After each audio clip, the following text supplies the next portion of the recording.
As magical and wondrous Disney can be with their movies, cartoons, and theme parks, it is hard to ignore that slight twinge of darkness, the corporate mind it can illuminate.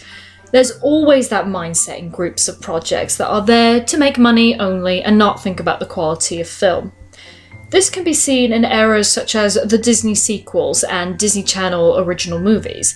However, even though they are bad, when watching them you do get a sense of at least some effort put in. Even though the sequels have terrible stories, the animators try to work hard with the low budget they have to create for a similar look to the first movies. Disney Channel movies, on the other hand, I see the effort from the performances. Most of them, anyway. But right now, Disney has been using their latest craze of making live-action remakes of their animated classics.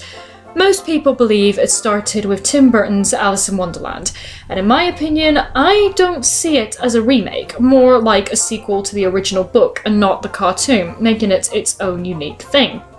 I think this also goes for Christopher Robin, which was very enjoyable too, and even though it's close to feeling like a remake, Mary Poppins Returns clearly states that it is a sequel to the original film, so I personally don't count that either. For me, it started with Maleficent, telling the Sleeping Beauty story from the villain's perspective. Unfortunately, they altered the characters so much that it turned into an insult to not just Maleficent, but the three fairies, King Stefan, and even made Aurora and Philip more bland and forgettable than their animated counterparts. Which I didn't even think was possible. The next one was Cinderella, which I'll admit was a good idea. As much as I love the original, there are ways to update it, but sadly this version used ideas from not just the cartoon but other versions of the Cinderella story, so at the end of the day nothing was new, but what made it insulting and why I have a personal anger towards this movie was because they shoved down children's throats that this Cinderella was a strong, independent woman, when in actual fact she was weaker, dependent, and frankly more of a damsel in distress than the original, which was a female character written in the 50s. The next victim was The Jungle Book. Again, I was excited, as the original didn't follow the book very closely, so this was a chance for Disney to do that. And while in some areas it did, it tried to also combine elements from the cartoon, which is like using ice cream as a topping for medium rare steak. Not the worst, but just a confused mess. But the worst of these remakes thus far is Beauty and the Beast, which was so copy and paste from the original it felt pointless, but instead there was no charm, no emotion, and frankly no effort in this one, that it is one of the worst movies I have ever seen and gets me angry even just mentioning it. Unfortunately, these remakes have been playing on the nostalgic factor and gives the adults an excuse, as they are live action and so they're not embarrassed to watch the same story but not in animation, which is, you know, how Disney got off the ground and mainly got its attention. But when it was announced that Dumbo was going to be remade, which I thought was great since I did like the original, but it's not exactly one of my favourites. It didn't have a consistent story, and when it does, it's only snippets, but it still had heart. But I wish that was explored more, so this was a movie that I thought needed a reboot. Then it was announced that director Tim Burton was involved. Huh? Yeah, I was a bit surprised, as Dumbo is usually shown as incredibly cute and incredibly lighthearted, but the more I thought about it, it kind of made sense. Dumbo is an outsider, it takes place in a circus, Burton is an animal lover, and he brings such emotion to characters even when they don't say a word. Then I found out that Burton was going to be reunited with actors he has not worked with for a long time, Alan Arkin, Danny DeVito, and even more exciting, Michael Keaton. The more trailers and footage I saw, the more excited I was getting, but a part of me was still nervous since my experience with the other Disney remakes. And it certainly wasn't helping knowing that Aladdin and Lion King are just around the corner. But I finally saw the movie, and what did I think? Disney, you could learn something from Tim Burton, you know. Now, I know what a lot of you are gonna say. Oh, of course you would like Dumbo, because Tim Burton's your hero, and so you'll automatically love it. Again, like I said, I was very nervous about this project from the beginning, and going into every Burton film I see, I don't go, oh, I'll immediately love it. I go in to the movie with an open mind, like any other. So what is it that makes Dumbo good, and what past remakes can learn from? And future, now that I think about it. Number 1. Do something different! Don't just copy and paste the original, because what is the point of remaking it in the first place? It's fine to pay homage to the originals, but don't force it. The callbacks to the original Dumbo was there to help the story in this version, such as Dumbo visiting his mother in the cage, him performing as a clown, and even the pink elephants. The pink elephants actually made sense in this version than just being drunk. Though I will admit my favourite joke relating to the cartoon is when they say no booze near the elephant. The whole storyline is different to the original, where it actually starts with Dumbo learning how to fly, which made that image more apparent. I thought the scene where everyone sees him fly was done beautifully, and it made me feel the magic of that moment. That goes to the magic of the circus as well.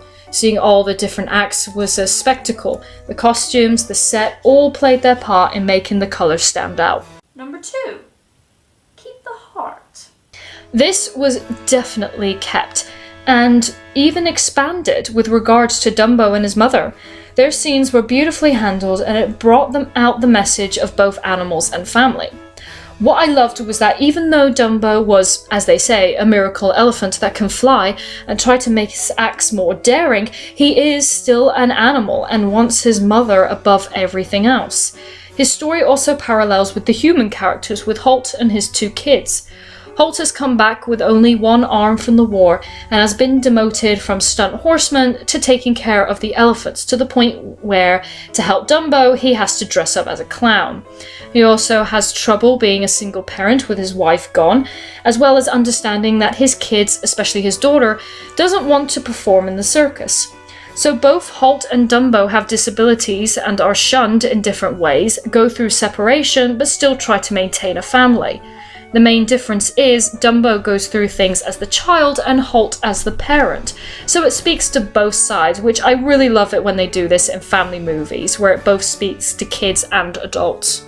Number 3. While keeping to the spirit of the original, bring in your own vision and connection.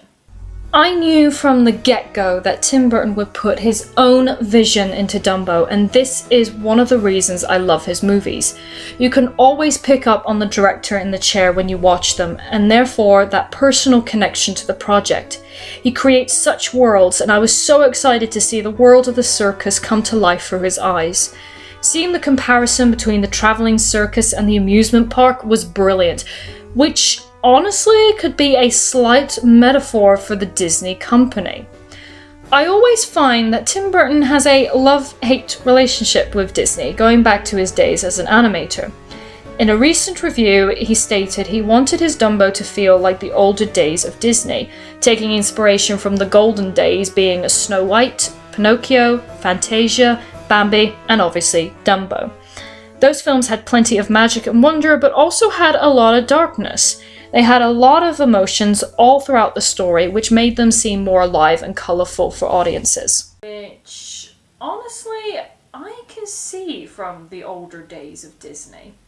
So, you could argue that the Medici Circus represents the older days of Disney, and Dreamland is Disney today. Maybe not quite to the extreme that the movie goes, but I don't know. I felt that when watching it. The Medici Circus is smaller, but they focused on the actual acts and the people's talents. Dreamland, while still putting on a spectacle, focuses more on the scale, merchandise, and above all, profit. You could argue that this is what Tim sees from Dumbo's perspective. He comes in and sees the circus and everything around him and the people.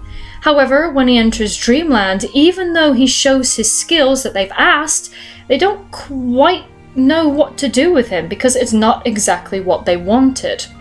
This could mirror Burton's experience working at Disney, being told he was going to work for the greatest animation company with endless possibilities where anything is possible. However, when he got there, they weren't keen on his own artistic style and didn't know what to do with him, to the point where he felt he had no artistic freedom. This could be me reading too deeply into it, but that's the feeling I got when I was watching it. And I find it so funny on how he managed to capture all those emotions from the older days when Walt was alive better than the actual studio. And it's ironic because, well, knowing the history of Tim Burton and Disney. Okay, I should really just now say my thoughts on the movie as a whole. I loved it. Not only did I feel it captured the spirit of the original, but made it different that stands on its own. I really liked the human characters, and the performances were all around great, my favourite being Danny DeVito, who was always fun. The visuals were stunning, from the colour palette to the circus performances, and it is amazing that this was all built on the soundstage. Dumbo was such a great character, which is especially surprising as he is CGI, but the emotions he conveys were beautiful, that my heart goes out to that little guy. I felt for him when he was mocked for his big ears, I cheered for him when he flew for the first time, and adored his relationship with his mother. He teaches kids and adults that even if you have something different and not perfect, you can use it to make yourself fly in your own way, and I think that is something that is needed nowadays.